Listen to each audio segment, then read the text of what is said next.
एक तो समंदर के बीच दो अमेरिकी जहाज आपस में टकरा गए और उसके बाद दोनों जहाज़ों को नुकसान हुआ। यह अपने आप में अमेरिका के लिए एक शर्मसार करने वाली खबर आई। और दूसरी खबर, फारस की खाड़ी में और हॉर्मूज में किस तरह ईरान की दो बोट्स जो कि जंग के समय काम आती हैं, ईरान की आशुरा और हैदर 110, ये दो बोट्स ने अमेरिकन नेवी को जबरदस्त चैलेंज दे रखा है। और उसका नतीजा ये है, क्या परिणाम हो रहा है वो मैं आपको बताऊंगा।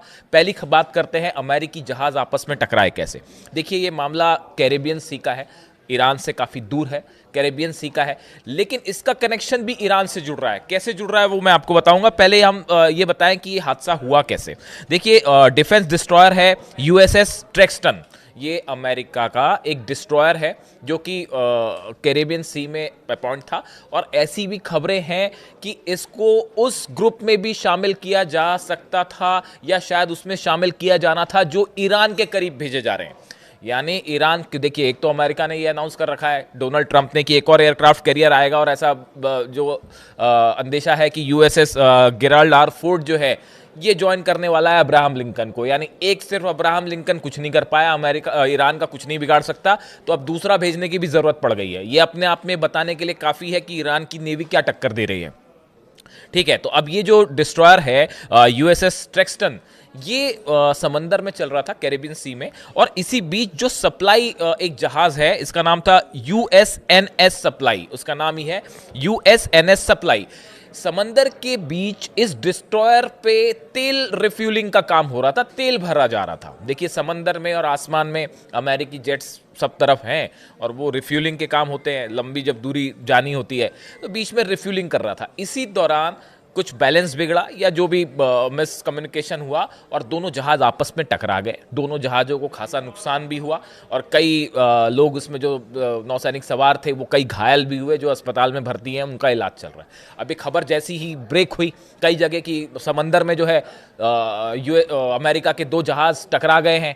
और जब ये खबर स्टार्ट हुई तो सबसे पहले सबको ये लगा, सोशल मीडिया पे अचानक से खबर फैल गई कि भाई कहीं ईरान ने हमला तो नहीं कर दिया और कोई यूएस के दो शिप तो नहीं डुबा दिया। आप देखिए कैसे किस तरह का खौफ जो है वो है देखा जाता है। और वो खबरें एकदम से फैल गई कल कि ये दो जहाज अमेरिका के टकरा गए हैं, दो जहाज तबाह हो गए हैं, इस तरह की खबरें चल पड़ी। हालांकि जहाज तबाह नहीं हुए, टकराए, उनको आपस में नुकसान हुआ और जो लोग घायल हैं उनका इलाज चल रहा है। अब इसमें से जो एक डिस्ट्रॉयर है यूएसएस ट्रेक्सटन, ये बताया जा रहा है कि ये ज्वाइन कर सकता था उस ग्रुप को जो कि मिडिल ईस्ट भेजा जाना है। अब हकीकत क्या है वो पता चलेगी।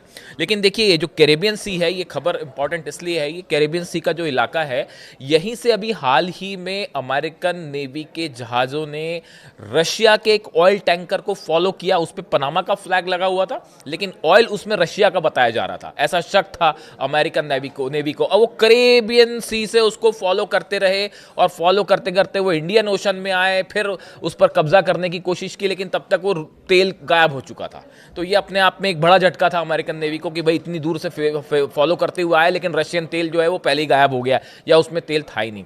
तो देखिए, कहने का मतलब ये है कि वेनेजुएला ऑपरेशन के दौरान भी अमेरिका ने कैरेबियन सी में अपने कई जहाज तैनात कर रखे थे और वो बड़ा आपाधापी मची हुई है, इसको फॉलो कर रहे हैं, उसको फॉलो कर रहे हैं।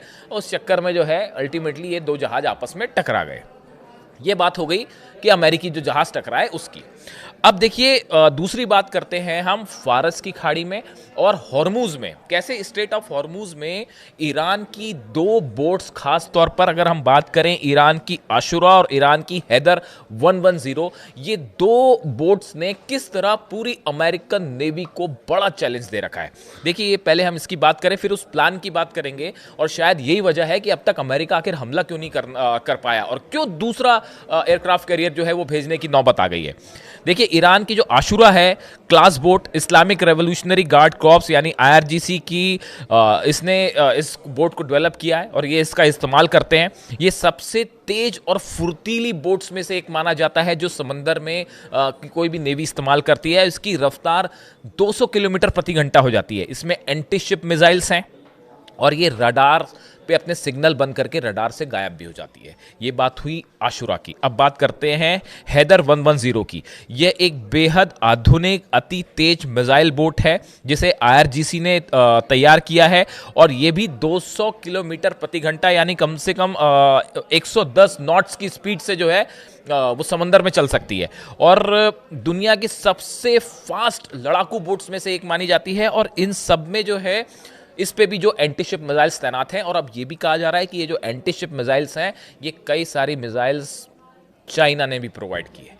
अब देखिए प्लान क्या तैयार किया गया। जो प्लान ईरान ने तैयार किया, ईरान के पास एयरक्राफ्ट कैरियर नहीं है, वो अब्राहम लिंकन है, USS गेराल्ड आर फोर्ड दूसरा एयरक्राफ्ट कैरियर भेजा जा रहा है।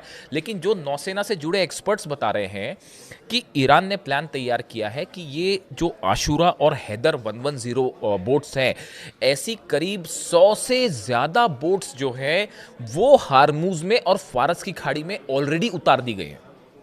बाकी कितनी है उसकी मैं बात नहीं कर रहा हूं, जो ऑलरेडी हॉर्मूज में और फारस की खाड़ी के आसपास जो है उतार दी गई हैं 100 से ज्यादा बोट्स। इन सब में एंटी शिप मिसाइल्स लगी हुई हैं। अब जो आकलन किया जा रहा है, जो प्लान ये है कि अगर किसी भी तरह का हमला अब्राहम लिंकन से होता है, या जो 9 डिस्ट्रॉयर्स अब्राहम लिंकन के को पीछे बैक करते हैं, अगर इनसे किसी भी तरह का हमला होता है तो ये 100 की 100 से ज़्यादा शायद ज़रूरत पड़ने पे और उतारी जा सके। ये हैदर 110 और आशुरा जो है वो सीधा अटैक कर सकती हैं अब्राहम लिंकन की तरफ। अब आप देखिए करीब 700 किलोमीटर के डिस्टेंस पे बताया जा रहा है अब्राहम लिंकन है ईरान के वाटर्स से।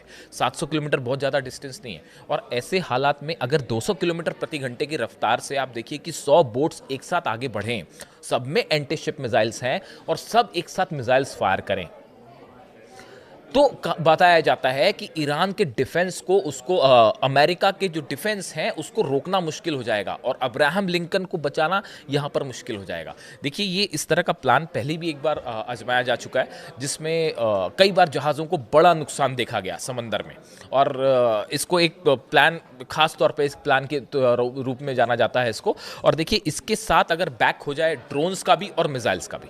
अब आप देखिए समंदर में, अरे फारस की खाड़ी और हॉर्मूज का वो इलाका है जो ईरान का अपना घर है, ईरान किंग है वहाँ का।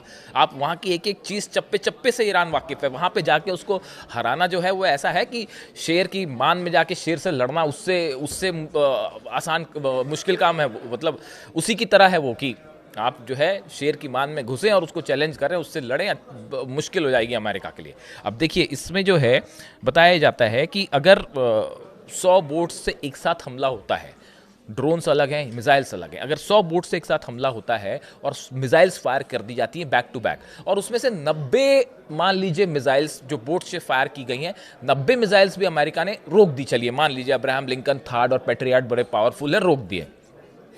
लेकिन अगर 10% मिसाइल्स भी अब्राहम लिंकन पर गिर गई तो वो अब्राहम लिंकन को डिस्ट्रॉय कर सकती हैं, ऐसा एक्सपर्ट्स बता रहे हैं कि अगर एक साथ मिसाइल्स फायर होती है, 90% भी अगर आपने मिसाइल्स को इंटरसेप्ट कर लिया, लेकिन 10% मिसाइल्स भी अगर गिरती हैं अब्राहम लिंकन पर या डिस्ट्रॉयर्स पर, तो ये बड़ा चैलेंज हो जाएगा। और देखिए यही वजह है अब तक कि एक अब्राहम लिंकन अपने आप में बताया जाता है कि चलता फिरता जो है वो पूरा युद्ध का मैदान है। उसमें तरह तरह के फाइटर जेट्स हैं, 90 तो उसमें F-35 और F-16 जेट्स हैं, मिसाइल्स हैं, टॉमहॉक मिसाइल्स हैं। इतना सब होने के बाद भी एक अगर एयरक्राफ्ट कैरियर देखिए हिम्मत नहीं कर पाया अमेरिका हमला करने की। अब गेराल्ड आर फोर्ड भी भेजा जा रहा है, और ये भी कहा जा रहा है कि शायद एक तीसरा एयरक्राफ्ट कैरियर भी पीछे से आएगा। लेकिन जो बात तय है वो बात तय ये है कि अमेरिका ने अपना डिप्लॉयमेंट और बढ़ा दिया है, खासकर नेतन्याहू और ट्रंप की मुलाकात के बाद। भले दूसरे दौर की बातचीत हो रही हो न्यूक्लियर एनरिचमेंट को लेकर, लेकिन अमेरिका ने जिस तरह से अपना डिप्लॉयमेंट बढ़ाया है ये इशारा करता है कि आने वाले कुछ दिनों में एक बड़ी जंग की शुरुआत हो सकती है, और शायद सिर्फ टाइम का इंतजार हो रहा है। जैसे कि रूस के विदेश मंत्री लावरोव कह रहे थे कि टाइम बॉम्ब इज टिकिंग, उसी तरफ इशारा है। लेकिन ये जो पूरा इलाका है फारस का और हॉर्मूज का, यहाँ पे एक बड़ी जंग होना तय है, इसमें कोई शक नहीं है।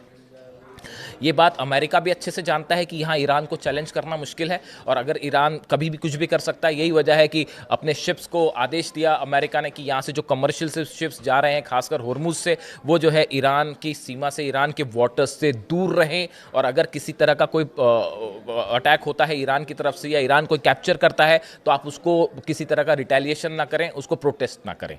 यानी आप देखिए कितना बड़ा खौफ है हुर्मुज़ के इलाके में और फारस की खाड़ी में। इस हॉर्मुज़ और फारस से जुड़े जो भी अपडेट है मैं आप तक पहुंचाऊंगा, लेकिन फ़िलहाल हालात ऐसे हैं। जो पिछला हमला हुआ, जो ब्लास्ट हुए हैं ईरान की सेना के काफिले पर जो हमला हुआ है, बताया जा रहा है कि इसका जवाब देने की बड़ी तैयारी हो रही है ईरान में। और एक बार फिर मैं रिपीट कर रहा हूं कि जल्दी ही कोई बड़ा रिएक्शन देखने को मिल सकता है इजराइल के ऊपर। हालात पर नज़र है, इससे जुड़ा जो भी अपडेट होगा मैं आप तक पहुंचाऊंगा। कमेंट करके बताइए वीडियो कैसा लगा। Thank you so much.